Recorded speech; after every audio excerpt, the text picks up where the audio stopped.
SSF Valanchery division 31ാമത് edition Sahityotsav 2 ദിവസങ്ങളിലായി നടുവട്ടം സെക്ടറിലെ രാങ്ങാട്ടൂരിൽ 11 വേദികളിലായി നടക്കുമെന്ന് ഭാരവാഹികൾ വാർത്താസമ്മേളനത്തിൽ അറിയിച്ചു. വായന മനുഷ്യനെ നിർമ്മിക്കുന്നു എന്നതാണ് സാഹിത്യോത്സവ് പ്രമേയം. വളാഞ്ചേരി നഗരസഭ, എടയൂർ, മാറാക്കര, കുറ്റിപ്പുറം, ഇരുമ്പിളിയം പഞ്ചായത്തുകളിലെ 2000-ഓളം മത്സരാർത്ഥികൾ 168 ഇനങ്ങളിൽ പങ്കെടുക്കും.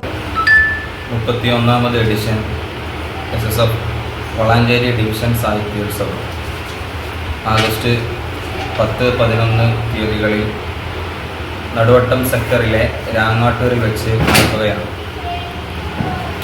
10-ാം തീയതി വൈകിട്ട് 5 മണിക്ക് നടക്കുന്ന ഉദ്ഘാടന സെഷനിൽ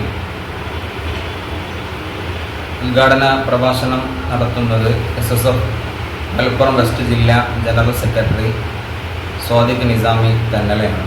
ഡിവിഷൻ പരിധിയിലെ 8 കോളേജ് ക്യാമ്പസുകളിലെ വിദ്യാർത്ഥികളും സാഹിത്യോത്സവിന്റെ ഭാഗമാകുന്നുണ്ട്. ഇന്ന് വൈകുന്നേരം 5-ന് SSF Malappuram west general secretary Sadiq design ഉദ്ഘാടനം നിർവഹിക്കും. പ്രൊഫസർ ആബിദ് ഹുസൈൻ തങ്ങൾ MLA മുഖ്യാതിഥിയായി പങ്കെടുക്കും. സന്ദേശ പ്രഭാഷണം SYS state secretary Abdul Rasheed Narikode നടത്തും. ഞായറാഴ്ച നടക്കുന്ന സമാപന സംഗമം കേരള മുസ്ലിം ജമാഅത്ത് ജില്ലാ ഉപാധ്യക്ഷൻ PSK ദാരിമി എടയൂർ ഉദ്ഘാടനം ചെയ്യും. SSF മലപ്പുറം വെസ്റ്റ് ജില്ലാ പ്രസിഡന്റ് അബ്ദുൽ ഹഫീദ് ആറ്റുംപുറം അനുമോദന പ്രഭാഷണവും നടത്തും. പ്രമുഖ പണ്ഡിതന്മാരും നേതാക്കളും വേദിയിൽ അണിനിരക്കും.